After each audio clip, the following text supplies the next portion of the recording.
So hello students, welcome to our channel. This is Neeraj Singh, study point great Noida. और आज हम लोग बात कर रहे हैं topic number 2 history, chapter number 1, class 10। बात करते हैं स्टूडेंट्स, अगर मैं रिवीजन की बात करूं आपके सामने थोड़ा सा, तो मैंने आपको थोड़ा सा फ्रेंच रेवोल्यूशन के बारे में बताया था। मैंने बोला था रेवोल्यूशन कैसे स्टार्ट हुआ था, वहाँ के लोग जो थे वो मोनार्क से बहुत ज़्यादा वहाँ पे क्या हो गए थे, डिस्टर्ब हो गए थे एंड बहुत ज़्यादा प्रॉब्लम फेस कर रहे थे अपने खाने पीने में और सारी सुख सुविधाओं में। तो उन्होंने मोनार्क के खिलाफ जो अटैक किया, उसके बाद मोनार्क को भगा दिया और वहाँ पे अपनी डेमोक्रेटिक कंट्री की यानी कि अपनी डेमोक्रेसी को स्टेबलाइज किया, लेकिन ज़्यादा दिन तक टिक नहीं पाई। उसके बाद क्या हुआ, 1799 में एंट्री हो गई थी नेपोलियन की, जिसने नेपोलियन ने वॉर किया और वहाँ पे नेपोलियन अपना इम्प्लीमेंट कर लिया अपने रूल्स को। 1804 में उसने एक सिविल कोड दिया था, जिस सिविल कोड में उसने अपने कुछ रूल एंड रेगुलेशंस को इम्प्लीमेंट किया हुआ था फ्रेंच के अंदर में। इसके बाद 1804 के बाद में उसने बहुत कुछ किया और कुछ उसके ड्रॉबैक्स भी निकले थे हमारे पास। तो मैंने आपको फर्स्ट वीडियो के लेक्चर में ये चीज़ आपको बता रखी है।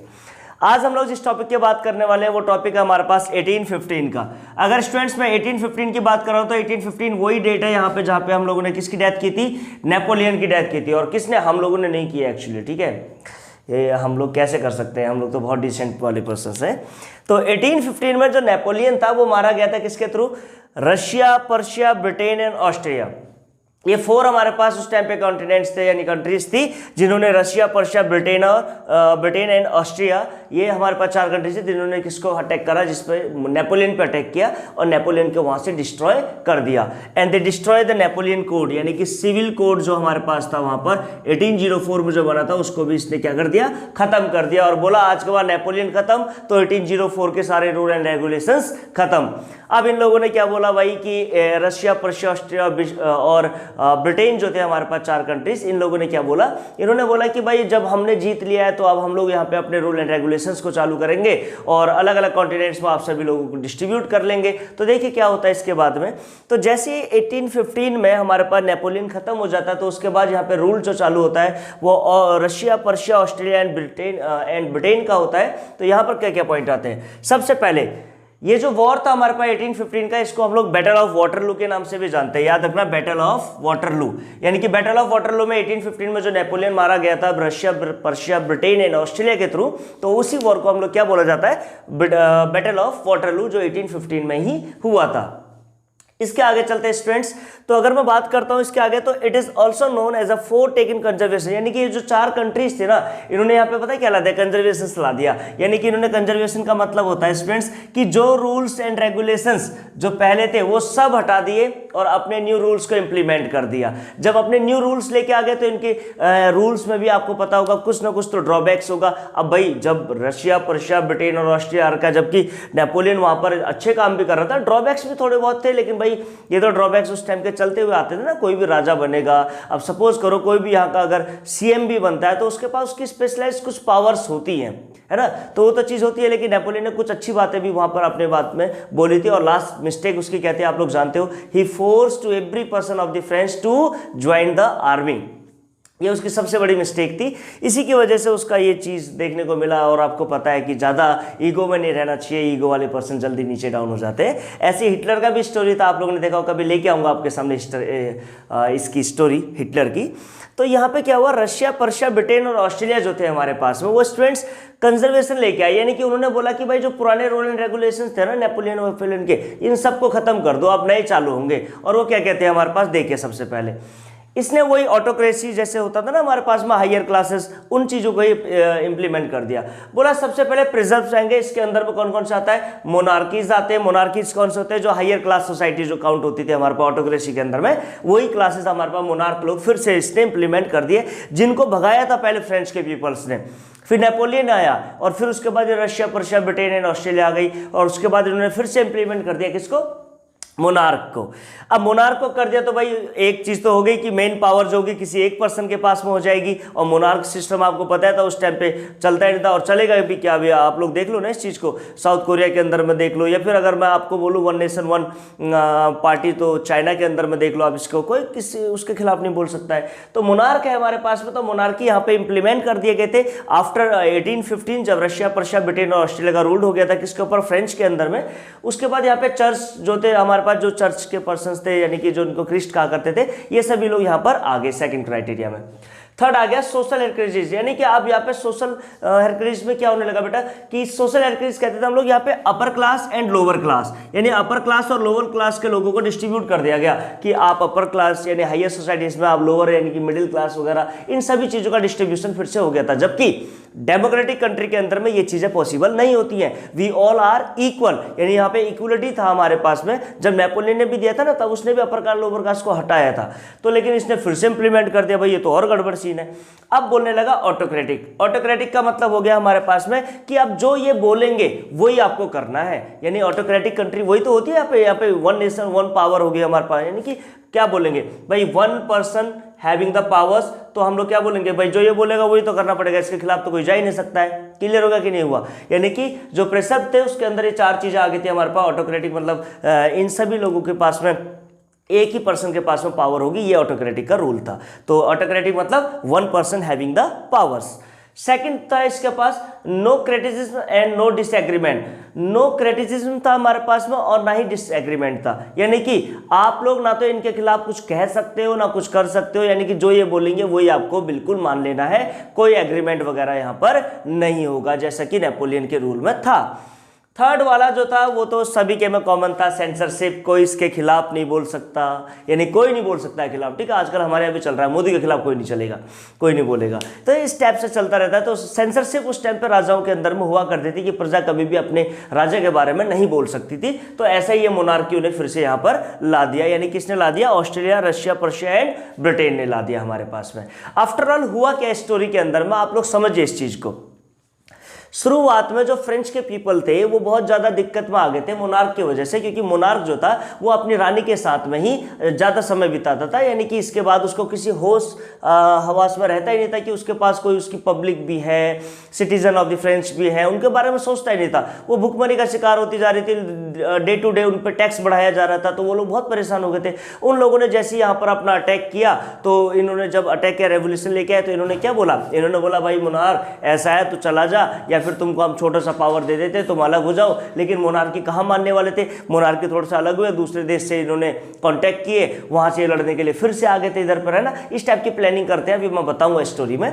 तो जब मोनार्क को वहां से हटाया था तो डेमोक्रेटिक रूल को वहां पे पब्लिश कर दिया था मिडिल क्लास वाले लोगों ने, फ्रेंच के पीपल्स ने। उसके बाद वहां पे नेपोलियन की एंट्री हुई 1799 में। नेपोलियन आए, नेपोलियन ने वहां पे अपना रूल किया। 1804 में वहां पे सिविल कोड दिया, अपने रूल्स को इंप्लीमेंट कर दिया। 1815 में उसको रशिया, पर्शिया, ब्रिटेन और ऑस्ट्रेलिया ने मार दिया बैटल ऑफ वाटरलू में। अब हुआ क्या हमारे पास में, बात को सुनिए, वाटरलू के नाम से जाना जाता था, ठीक है, ये बैटल जो था। अब हुआ क्या हमारे पास में, जब ये चारों कंट्रीज यहाँ पर आई तो इन सब लोगों ने कंजर्वेशन लेके आया, यानी ये बोले कि भाई हमारे रूल्स होंगे, पुराने रूल्स सभी खत्म कर दो।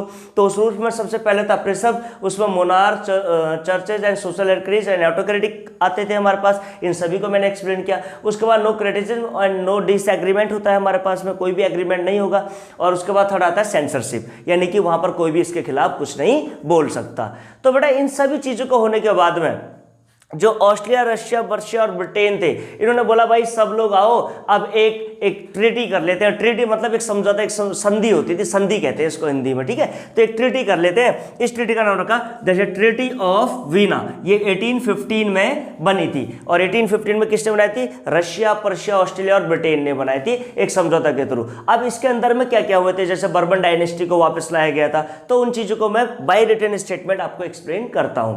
वैसे स्टूडेंट्स आपको समझ में आ गया होगा, मैंने पढ़ाने के बाद अभी रिवीजन भी करा दिया आप लोगों का, तो आप लोग देख सकते हैं कि कितना इजी टॉपिक है। 1815 में नेपोलियन को जैसे मारा, रशिया, पर्शिया, ऑस्ट्रेलिया, ब्रिटेन ने अपने कंजर्वेशन लेके आ गए, और वो कंजर्वेशन कुछ इस तरीके के थे। लास्ट में इन्होंने 1815 में फिर क्या कर दिया, एक ट्रीटी लेके आए जहां पे Russia, Persia, Britain and Austria, ये सारी चीजों ने, सब लोगों ने एक ट्रीटी बनाई जिसको ट्रीटी ऑफ वीना नाम दिया गया था, जो 1815 में आई थी। अब इस ट्रीटी ऑफ वीना के अंदर में क्या क्या था, इस चीज को मैं एक्सप्लेन कराता हूं बाय द रिटन स्टेटमेंट। तब तक आप इसको नोट डाउन कीजिए और मैं आपके लिए उस चीज को नोटेट कर देता हूं। Thank you.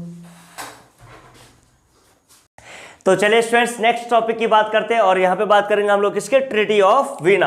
अगर मैं ट्रीटी ऑफ वीना की बात करता हूँ स्टूडेंट्स आपके सामने, तो ट्रीटी ऑफ वीना आपको पता है 1815 में रशिया, पर्शिया, ब्रिटेन और ऑस्ट्रेलिया, जो चार कंट्रीज ने नेपोलियन को डिस्ट्रॉय किया था, उसके बाद में हुई थी। जब इन लोगों ने समझौता बोला कि भाई आप समझौता कर लेते हैं सभी कंट्री ने मिलकर, तो सबको क्या क्या मिलता है, यहाँ पे सबको क्या क्या मिलता है ये चीज आपको देखनी है। आप मेरी वीडियो के साथ ना कंटिन्यूटी बनाकर रखना, आपको बहुत मजा आने वाला है अगर आप मेरी वीडियो को कंटिन्यूसली और विदाउट स्किप मैच अगर आप वॉच करते हो। तो देखो स्टूडेंट्स, सबसे पहले हुआ क्या, जो बर्बन डायनेस्टी थी हमारे पास, it was restored in France. यानी बर्बन डायनेस्टी जो कि फ्रेंच रेवोल्यूशन जब हुआ था ना, तो उस टाइम पे बर्बन डायनेस्टी को उखाड़कर फेंक दिया गया था। लेकिन अब जब रशिया, पर्शिया, ब्रिटेन और ऑस्ट्रेलिया एक ही कैटेगरी के पर्सन आ गए, मोनार्क लोग, तो इन लोगों ने फिर से बर्बन डायनेस्टी को अपने अंदर ले लिया। यानी बर्बन डायनेस्टी, याद रखना, बर्बन डायनेस्टी जो फ्रेंच रेवोल्यूशन के टाइम पे उखाड़ के फ्रेंच से बाहर कर दी गई थी, उसको अब इन लोगों ने फिर से वहां पर रिस्टोर कर दिया।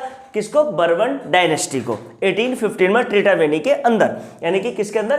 ट्रीटी ऑफ वीना के अंदर में। ठीक है, ये एक संधि थी, ये एक एग्रीमेंट था, मतलब ये समझ लो। दूसरा, states were are set up on the boundaries to frame to prevent the expenses of the future. यानी कि जो फ्रेंच की बाउंड्रीज थी ना, उनको बढ़ाने के लिए इन्होंने बाउंड्रीज बना दी। यानी बाउंड्री बना दिया, अब भाई पता चला ये बाउंड्री इधर को इधर किसका दिया, यानी कि अब हमने एरिया को बढ़ाने के लिए इन्होंने अपने क्या कर दिया, फ्रेंच की बाउंड्रीज को बनाना शुरू कर दिया। तीसरा क्या करा इसने, भाई आप समझना, तीसरा सबसे इंपॉर्टेंट चीज, ये तो इन लोगों ने ट्रीटी ऑफ वीना के अंदर बोल दिया कि भाई हम सबसे पहले बर्बन डायनेस्टी को अंदर लाएंगे, सभी देशों ने मिलकर समर्थन किया और ले आए। फिर बोला कि हम लोग ऐसे स्टेट्स की बाउंड्रीज को बनाएंगे जिन बाउंड्रीज को हम लोग एक्सटेंड कर सकते हैं इन फ्यूचर, यानी बढ़ा सकते हैं अपने देश को। यूरोपियन कंट्रीज पे भी तो कब्जा करना था इन लोगों ने, क्योंकि जैसे नेपोलियन ने सोचा था। तीसरा क्या किया, अब सभी लोगों को हिस्सा दे दिया। लेकिन एक चीज याद रखना बेटा, यहां पर आए थे 4 कंट्री, लेकिन ये ब्रिटेन को भूल जाते हैं, बोलते बेटा या तो तू चला जा, नहीं तो हम तुझे भेज देंगे, या तो तू चला जा नहीं तो हम तुझे भेज देंगे। दोनों धमकियां हैं। तो इसने क्या किया, आराम से चला गया बेचारा, बोला लड़ने से कोई फायदा नहीं है, खारी इकोनॉमी और डिस्ट्रॉय हो जाएगी हमारी। क्लियर है ना, क्या पता ब्रिटेन पे भी रूल कर ले। तो हम लोगों ने क्या किया कि जो पर्शिया है उसको क्या चीज दिया, देखो, Persia got some important territories on its western part, यानी कि अपने उसके फ्रेंच के वेस्टर्न जो पार्ट था, कौन सा पार्ट था, वेस्टर्न पार्ट, याद रखना, वहां पर उसने कुछ क्या ले लिया, इंपोर्टेंट टेरिटरीज को ले लिया। किसने? पर्शिया ने हमारे पास। ठीक है, Persia got some important territories of the western part of French, यानी कि फ्रेंच की सब वेस्टर्न पार्ट की जितनी भी हमारे पास टेरिटरीज थी वो किसको मिल गई, पर्शिया को। अब बचा बेटा हमारे पास ऑस्ट्रिया। अब ऑस्ट्रिया क्या कहने लगा, he got the control over the north Italy. North Italy के ऊपर में टोटल कंट्रोल किसका हो गया था, ऑस्ट्रिया का हो गया था। और फिर आती है बात रशिया की। तो रशिया क्या करता है, गॉट द पोलैंड। उस टाइम पे पोलैंड पता क्या होता था, आपने पता है, हिटलर ने जब जापान ने अटैक किया था अमेरिका के पोलैंड पर, तो पोलैंड क्या होता था, जब जर्मन था, जर्मन के पोलैंड सभी लोग ले रहे, यानी यहाँ से वो मिनरल्स, वो इकोनॉमी स्टेबलाइज्ड होती थी, यहाँ से सबसे ज़्यादा इकोनॉमिकल चीज़ें मिला करती थी, बहुत एक्सपेंसिव चीज़ है। तो ये किसने ले लिया, रशिया ने ले लिया। इसने पोलैंड पर वहाँ पे अपना अधिकार जमा लिया, यानी कि अपने राइट्स ले लिए। यानी कि सबसे पहले बर्बन डायनेस्टी को अंदर लाए, फिर अपने फ्रेंच की बाउंड्रीज को स्टेबल कर दिया, फिर पर्शिया को इसने कुछ यूनिट अपनी टेरिटरीज दे दी जो कि वेस्टर्न पार्ट में थी, और फिर ऑस्ट्रेलिया को इसने क्या दे दिया, control over the north Italy के ऊपर में कंट्रोल दे दिया।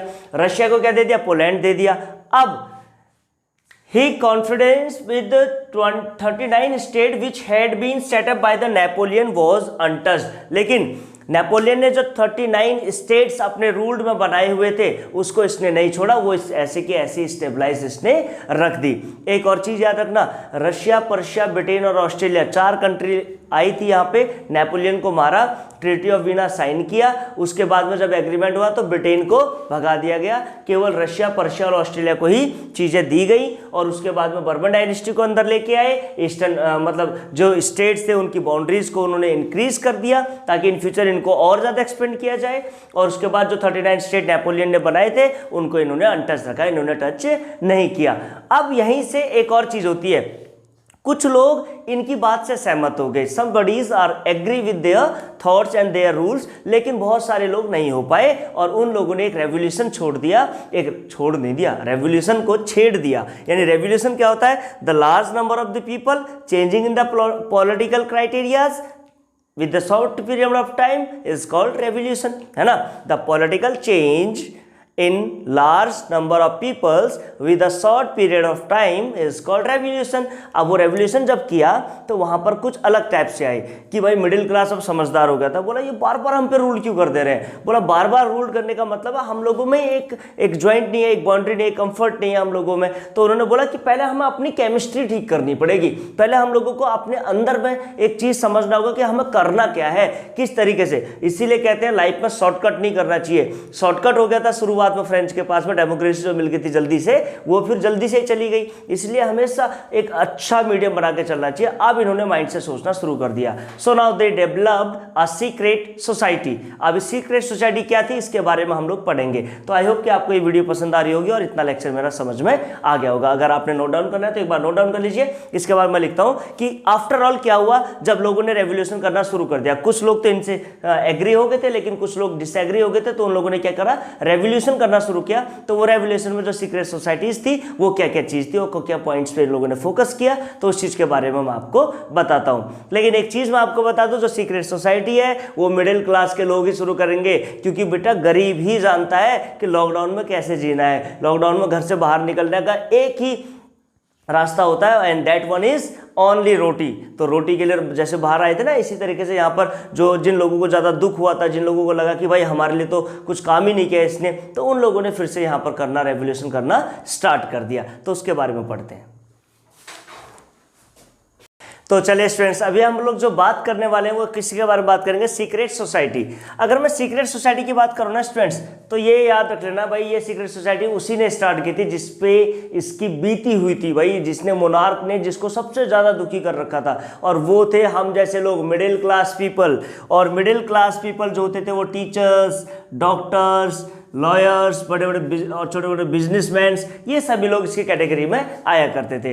तो इन लोगों ने एक सीक्रेट सोसाइटी बनाई। और सीक्रेट सोसाइटी का मतलब क्या था, इसके एम्स क्या थे, सबसे पहले तो देखते हैं इसके एम्स क्या थे। हमारे पास एम में सबसे पहला था, they want spread the idea of the nationalism, यानी कि वही चीज जो शुरुआत में थी इन्होंने, यानी कि देश में नेशनलिज्म की भावना सभी लोगों तक फैलाना है, कि सबको पता चलना चाहिए कि नेशनलिज्म में आओ भाई, अपने देश के प्रति समर्पित हो जाओ, अपने देश से प्यार करो, अपने आप से प्यार करो, अपने राइट्स के लिए आप लड़ो। ये नेशनलिज्म का एक मोटो था हमारे पास में। तो सभी लोगों को ये समझाने लगा कि भाई नेशनलिज्म आनी चाहिए। जैसे आप लोगों ने देखा होगा हमारी हिस्ट्री में जो भगत सिंह थे वो भी इसी टाइप की एक्टिविटीज क्या करते थे, वो भी लोगों को दिखाया करते थे क्या डेमोक्रेसी होती है, क्या फंडामेंटल राइट्स होते हैं अपने, क्या डेमोक्रेटिक कंट्री होती है। तो वो लोग रोड पे रोड शो किया करते थे। तो इस टाइप की चीज़ों को हम लोगों को बताना होता था। उस टाइम पे लोगों को इनके बारे में जानकारी नहीं थी कि अगर वो डेमोक्रेसी वाली कंट्री में जीते हैं तो उनको अच्छे लाइफ स्टैंडर्ड मिलता है, अच्छे राइट्स मिलते हैं, उनको खुद के ही राइट्स मिल जाते हैं। तो इन चीज़ों के बारे में उनको बताना होता था। तो सबसे पहले इन्होंने सोचा,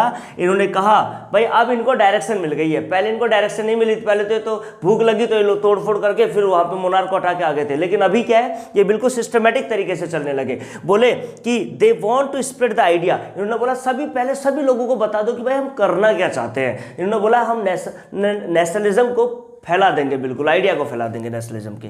बोला अपोज टू मोनार्क, बोला सभी लोगों को मोनार्क के अपोज करना, ये हमारा दूसरा प्लान होगा। यानी कि जब मैं सभी के मन में ये चीज़ बोलूंगा कि ये हमारे लिए गलत कर रहा है, तो सभी लोग गलत, तो जिस दिन हम मोनार्क के खिलाफ अटैक करेंगे उस दिन वो सभी लोग हमारे साथ में जुड़ जाएंगे। ये इनका एक मोटो था। तो इन्होंने क्या बोला, सभी लोगों को they will oppose to the monarch. Third क्या बोला, they want to the freedom and the autocratic rule, यानी कि ये फ्रीडम चाहते थे और ऑटोक्रेटिक जो रूल था ना हमारे पास, ऑटोक्रेसी जो था, लोअर क्लास हायर क्लास वगैरह, इन सभी चीज़ों को खत्म कर देंगे। बोला कोई लोअर नहीं, कोई हायर नहीं, ऑल आर द इक्वल्स। तो और फ्रीडम भी चाहते थे, यानी स्वतंत्र होना चाहते थे और ऑटोक्रेसी को हटाना चाहते थे। अब ये लोग बहुत अच्छे रास्ते पर चलने का काम कर रहे हैं। फिर फोर्थ आता है नेशन स्टेट्स, यानी कि ये इन्होंने नेशन स्टेट्स की भी मांग की हुई थी। इन्होंने बोला था हम लोग किसी भी अनडेमोक्रेटिक कंट्री यानी मोनार्क ऑटोक्रेसी वगैरह में काम नहीं करेंगे। We want a nation state जहां पर क्या हो, जहां पे सेम कल्चर हो, सेम लैंग्वेज हो, ट्रेडिशन हो, हिस्ट्री हो, this all should be the common. ये सभी क्या होने चाहिए, कॉमन होना चाहिए, यानी कि all should B common, all should all should B common. Clear है स्टूडेंट्स हमारे पास में, ये सभी चीजें बिल्कुल इक्वल होना चाहिए। तो आपको भी लग रहा होगा कि भाई वाह, अब हम लोग कम से कम, क्योंकि देखो इनको अगर हम अपने आप को मान के चले तो हम लोगों ने भी स्ट्रगल इन्हीं की तरह स्टार्ट किया हुआ था। शुरू में भगत सिंह ने रोड शो करके हम लोगों को जगाने का काम किया, उसके बाद हम लोग जागे तो उसके बाद जब फ्रीडम लेके आए, बम फेंकने का भी आइडिया क्या था, जो पार्लियामेंट में बम डाला हुआ था उस टाइम पे भगत सिंह ने, उसका भी एक ही तो मोटो था हमारे पास में कि उन लोगों की जो आवाज है, जो भगत सिंह की, सुभाष चंद्र बोस की जो इनकी आवाज थी, वो आवाज लोगों तक पहुंचे कि भाई कुछ लोग यहाँ पे ऐसे हैं जो स्वतंत्रता के लिए लड़ाई लड़ रहे हैं, तो उनकी आवाज पहुंचनी चाहिए। वही काम अब ये लोग भी धीरे धीरे करने लगे। तो यहीं पर सीक्रेट सोसाइटी में सबसे पहले जो नाम आता है, बहुत बड़ा नाम है, गिजुपी मजानी, है ना, तो उसका नाम है। तो उनके क्या क्या आइडियाज थे, कहाँ के रहने वाले थे, क्या मोटो था उनका, उसके बारे में बात करेंगे। तब तक आप इसको नोट डाउन कर लीजिए। आई होप कि आपको वीडियो पसंद आ रही होगी। तो चलिए स्टूडेंट्स, आप बात करेंगे हम लोग सबसे पहले सीक्रेट सोसाइटी के एक जो सबसे पहले आइडिया वाले पर्सन्स थे सीक्रेट सोसाइटी के अंदर में, कौन थे, गिजुपी मजानी। ठीक है, अगर इनकी बात करें तो इन्होंने क्या बोला था सबसे पहले, तो ये क्या थे, he is an Italian revolutionary, यानी कि इटली के एक बहुत बड़े रेवोल्यूशनरी थे, यानी कि बहुत बड़े जिन्होंने आंदोलनकारी थे, रेवोल्यूशनरी को हिंदी में आंदोलनकारी बोलते हैं। तो ये इटली के रहने वाले थे, जो वहां के बहुत बड़े रेवोल्यूशन में इनका हिस्सा था, जिन्होंने अपने आइडिया, अपने थॉट्स को मोनार्क के खिलाफ एक लीगल वे में, एक प्रॉपर तरीके से एक अपनाया गया था। तो इनका रोल बहुत ज्यादा इंपॉर्टेंट था इसमें। ये इटली के रहने वाले थे, बहुत बड़े रेवोल्यूशनरी थे इटली के। दूसरा, he was also the member of the secret society in Carbonari. ठीक है, कार्बोनरी एक प्लेस है, एक सिटी है हमारे पास में, और वहां पर सीक्रेट सोसाइटी के ये क्या थे, एक मेंबर भी थे हमारे पास में। उसके आगे they form of the two secret societies, इन्होंने दो सीक्रेट सोसाइटीज बनाई थी। एक तो ये बनाई थी यंग इटली इन मर्सिलस और दूसरा बनाया था यंग यूरोप इन बर्लिन। ठीक है, तो एक तो यंग इटली बनाई थी और दूसरा यंग यूरोप बनाया था, वो भी इन्हीं के द्वारा बनाई हुई चीज है। कभी कभी ऑब्जेक्टिव क्वेश्चन में पूछ दिया जाता है यंग यूरोप इटली के फाउंडर कौन है, तो गिजुपी मजानी, है ना।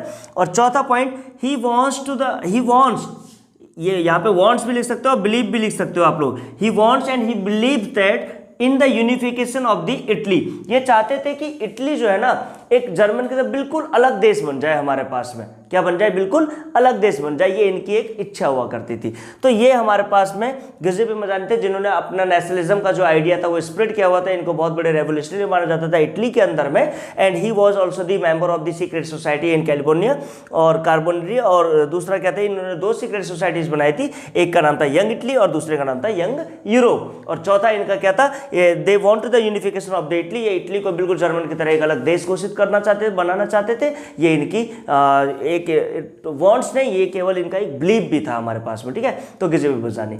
अब थोड़ा सा स्टार्ट कर लेते हैं रिवीजन। अगर मैं स्टूडेंट्स रिवीजन स्टार्ट करता हूं तो आज का टॉपिक यहीं पे खत्म होगा, और उसके बाद में जो टॉपिक नंबर 2 था और टॉपिक नंबर 3 जो होगा उसमें आपका पूरा चैप्टर कंप्लीट हो जाएगा। फर्स्ट वीडियो मैंने अपलोड कर रखी है, आप लोग देख सकते हैं उसको। टॉपिक नंबर 3 में सबसे पहले 1789 में स्टार्ट हुई थी क्या, फ्रेंच रेवोल्यूशन। 1799 में एंट्री हुई थी नेपोलियन की। 1804 में नेपोलियन ने सिविल कोड दिया, क्या दिया हमें, सिविल कोड। 1815 में हमारे पास में किसकी डेथ हो गई, नेपोलियन की डेथ हो गई। किसने मारा था, रशिया, पर्शिया, ऑस्ट्रिया और ब्रिटेन ने मारा था 1815 में। इसी को 1815 को ही हम लोग क्या मानते हैं, बैटल ऑफ वाटरलू मानते हैं। क्लियर हो गया। और इसी के बाद में हमारे पास क्या हुआ, 1815 के बाद में 1839 से ये रेवोल्यूशनरी स्टार्ट होने लगे और यहाँ पर हम लोग पहुंच गए। क्लियर है स्टूडेंट्स की नहीं है। So thank you very much for watching this video. Please watch and subscribe our channel. इसी तरह की मोटिवेशनल वीडियोस को देखने के लिए, हिस्ट्री के फैक्ट जानने के लिए आप लोग हम लोगों को कमेंट कर सकते हैं कि आप किस टॉपिक के ऊपर नेक्स्ट पॉइंट चाहते हैं। और मेरी एक अच्छी और अपनी खुद की वांट्स नहीं, इट्स माय बिलीव दैट कि मैं आपको हिटलर के बारे में एक बहुत अच्छी वीडियो बना के दे सकता हूँ और मैं बहुत जल्दी बनाने की कोशिश भी करूंगा। सो प्लीज आप लोग हमको इसी तरह से मोटिवेट करते रहिए। Thank you very much for watching this video. Please like and subscribe our channel Neeraj Singh study point greater Noida.